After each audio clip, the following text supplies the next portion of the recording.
Hola, muy buenas tardes, buenos días.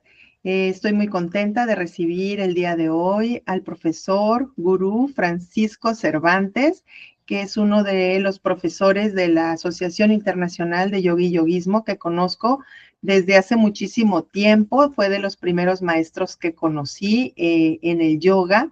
Desde Mérida, Yucatán, me tocó tomar un taller con él allá. Y pues estoy muy contenta que va a venir a visitarnos ahora aquí a Culiacán el próximo 11 y 12 de enero, ya el fin de semana que viene. Entonces, pues estoy muy contenta. Bienvenido, profesor. Muchas gracias, muchas gracias. El gusto es mío.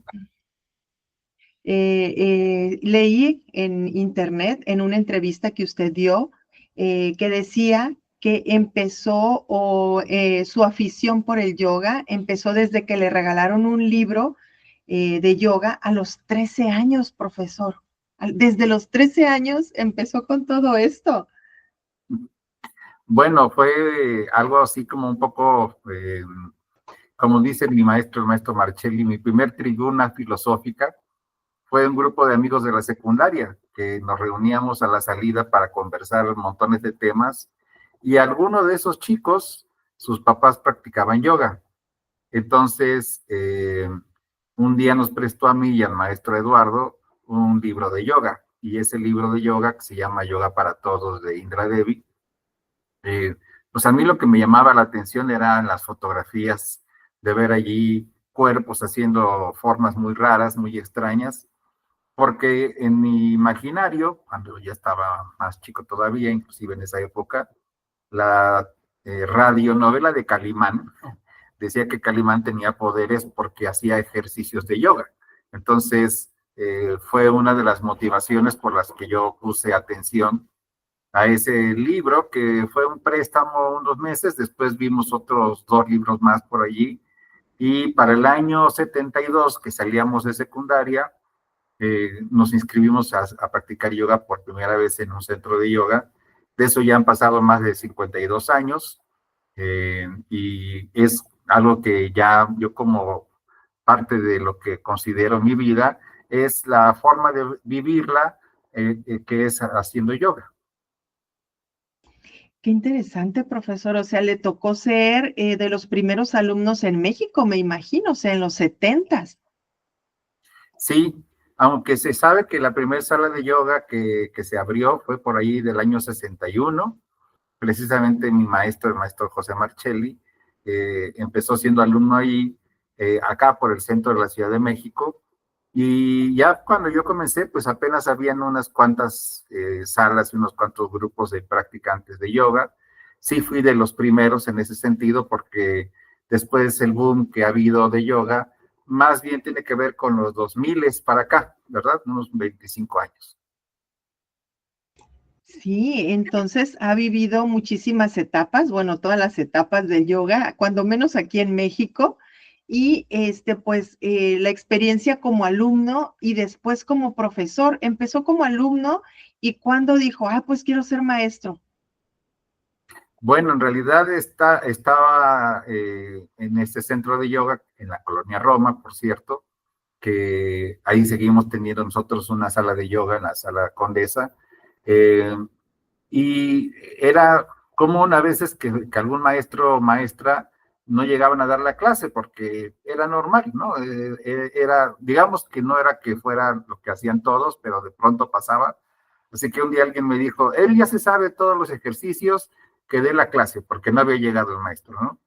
Y sin darme cuenta, pues fue mi primer clase de yoga. Pienso que como en un año y medio después de haber comenzado, eso no fue tan bien para mí que yo lo hubiera decidido de manera muy determinada y consciente, voy a ser un profesor de yoga. Pero después me di cuenta que para poder ser el que dirige una clase, había que formarse y existían algunos programitas pequeños hasta que después con un grupo de amigos a los que tú ya conoces, como Eduardo Soto, Adrián Marcelli, evidentemente Carlos Armando, formamos un grupo de escuela de profesores de yoga y de ahí hemos ido evolucionando a toda esta formación que tenemos ahora. Sí, entonces usted se aventó a dar la clase y era todavía un adolescente de la primera vez. Sí, claro, pues yo tenía 15 años cuando comencé a practicar yoga, yo creo que tendría 16 cuando me dijeron ya no llegó la maestra, ya no llegó, y hace 15 minutos se pasó, entonces él se sabe los ejercicios, el que dé la clase.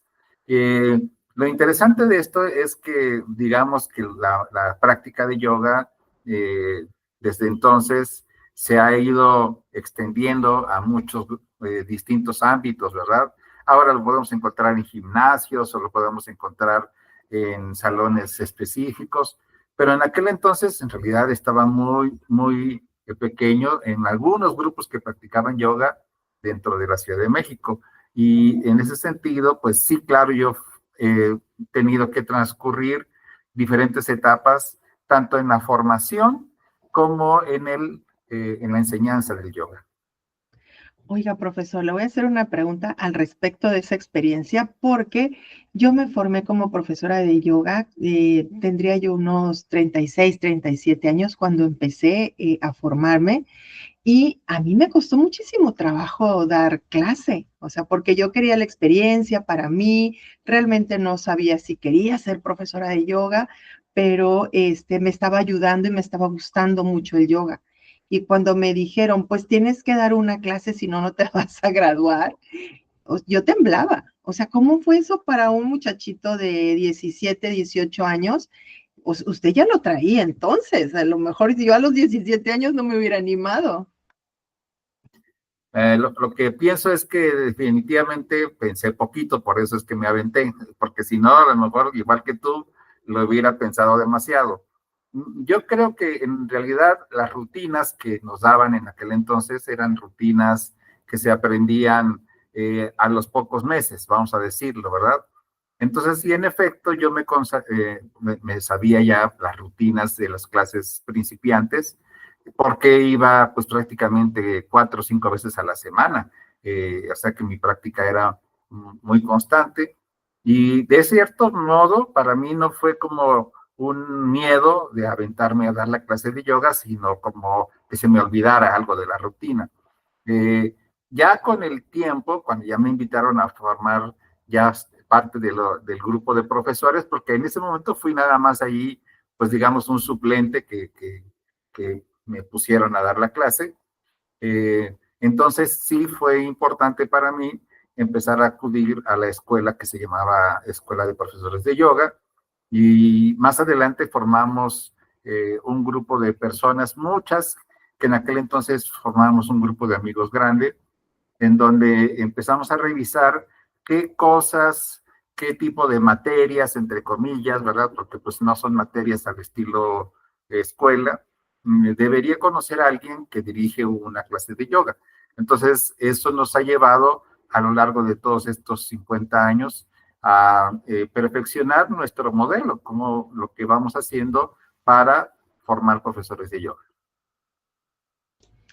Ok, pues qué interesante también tener de primera mano de la sola formación de profesores de yoga aquí en México con usted, con esta participación que va a venir a la formación de profesores de yoga aquí en Culiacán, pues a brindarnos su experiencia en este taller que es Historia y Desarrollo del Yoga. O sea, ¿quién mejor que usted que venga a darnos este taller?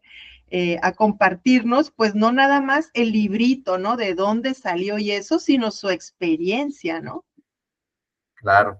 Sí, y este es uno de los temas que me gusta mucho porque pues es un tema que no se acaba, ¿verdad? Cada vez se conocen nuevos descubrimientos sobre los orígenes del yoga.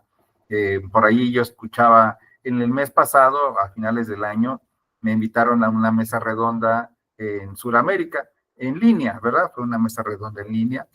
Y el que convocaba era una persona muy entendida que estaba exponiendo el tema de un estudio que hicieron unos ingleses y franceses al respecto de lo que ellos dicen, como que un poquito que se está desvirtuando la idea del yoga cuando se mezcla con muchas cosas ahora, y ya no se apega a lo más antiguo. Lo que yo dije en mi oportunidad es que el yoga evoluciona y evoluciona desde hace muchísimos años, miles de años, ¿verdad?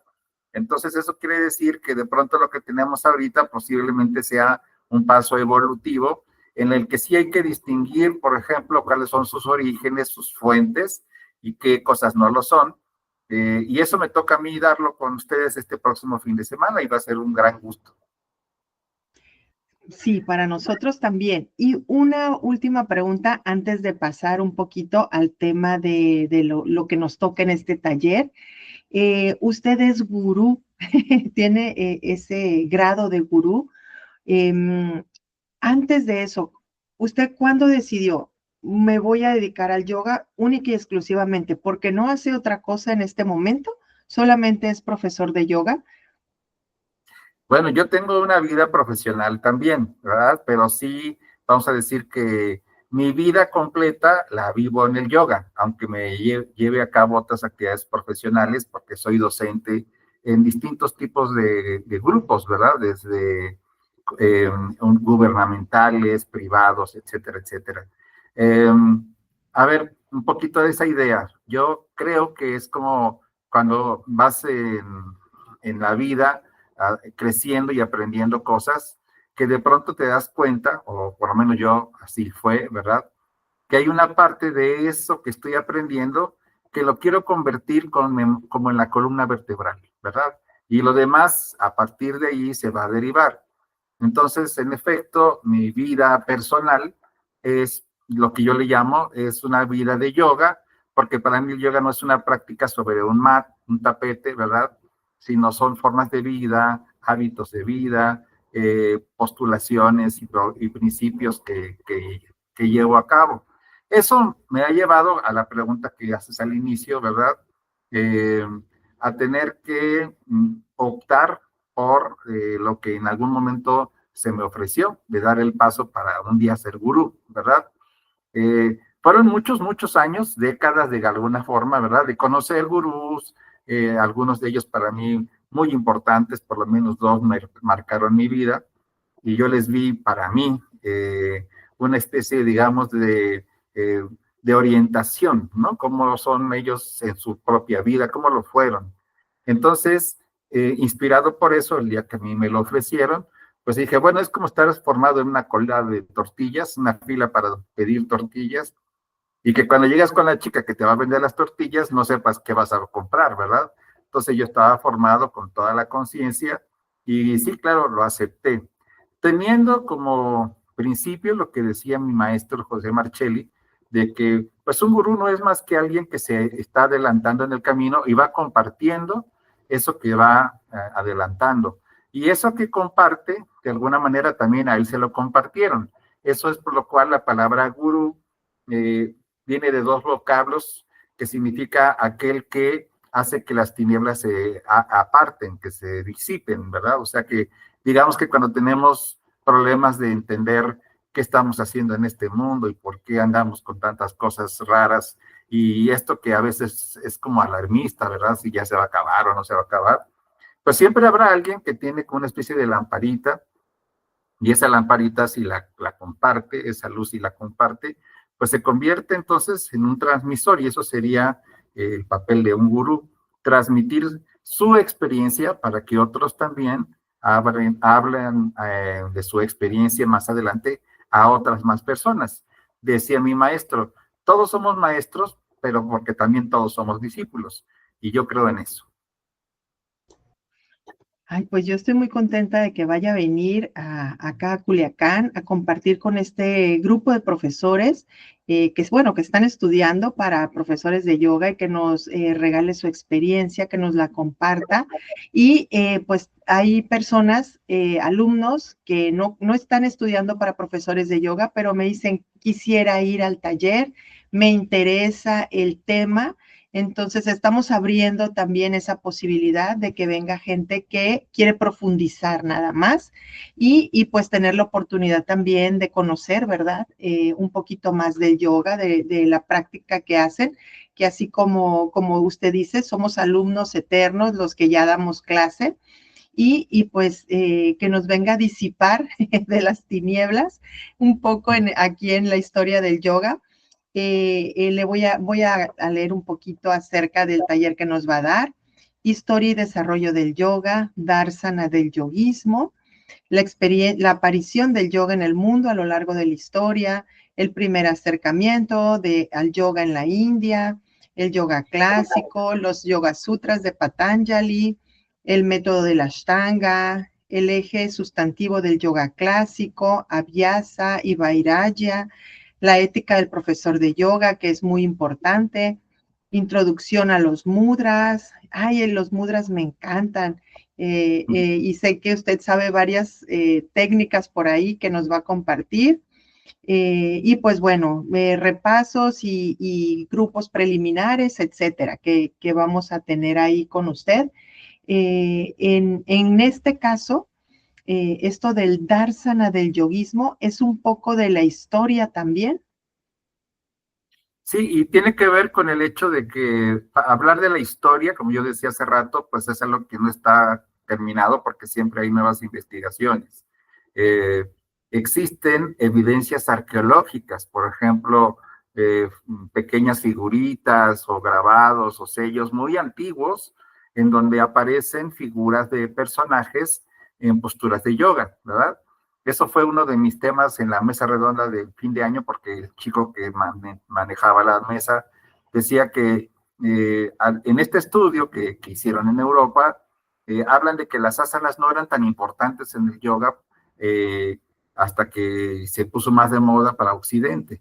Y yo le decía que al menos hace 5,000 años ya había personas haciendo yoga porque hay unas figuritas en posturas de yoga. O sea que las posturas tampoco son una moda necesariamente moderna, aunque sea quizás una tendencia actual. Pero el tema de Darsana, ya lo vamos a revisar en el taller, es una palabra que significa una visión o un punto de vista, ¿verdad? Es decir, que para liberarnos, que es una palabra que usa la India para hablar sobre la ignorancia, ¿verdad? Esta ignorancia que nos mete en muchos problemas, para liberarnos de ella hay distintos caminos, ¿verdad? O puntos de vista, como dirían, ¿verdad? Y estos caminos, uno de ellos es el yoga, precisamente. Pero nosotros decimos el yoga que está escrito allí, que hace 2,000 años o 2,500 años se empezó a escribir, ha ido evolucionando y en la actualidad tenemos que poner un punto de vista, vamos a decirlo, vanguardista y contemporáneo, no olvidándonos de todas estas fuentes que vienen desde el pasado y que nos nutren y que nos dan una idea bien concreta de lo que es el yoga, pero también haciendo una verdadera apertura a todas las cosas nuevas que hemos descubierto porque el mundo entero lo descubre. Y eso es nuestro punto de vista, ese es nuestro darsana, ¿verdad? Y de eso también vamos a hablar. Por eso mencionaste ahí un par de cosas que le llamamos nuestros valores, Abhyasa y Vairagya, ¿verdad? Por una parte está el principio de practicar, practicar, practicar, porque el yoga no se vuelve uno ya liberado por haber hecho un mes o un curso en Tulum, ¿verdad? Sino por una práctica de vida constante, y ese es Abhyasa. Y Vairagya, que significa tomar hábitos que nos lleven a una vida de desintoxicación, que eso es básicamente otra de las cosas que a veces no creemos que el yoga tenga que ver con ello, pero sí tiene que ver porque es uno de sus fundamentos. Pues muchísimas gracias, profesor. Y ahí está, la sabiduría, el conocimiento que vamos a tener este próximo fin de semana para quien le interese profundizar, conocer de cerca al profesor Francisco Cervantes o que haya decidido formarse como profesor de yoga, pues bueno, los esperamos en el Country Club este 11 y 12 de octubre. Muchísimas gracias y lo estaremos esperando por aquí, profesor. Gracias, y para ahí nos veremos el próximo fin de semana. Para quienes tengan curiosidad y no estén todavía inscritos en el diplomado, vayan y practiquen, les aseguro que no se van a arrepentir. Muchísimas gracias y nos estaremos viendo pronto. Gracias, nos vemos el próximo fin.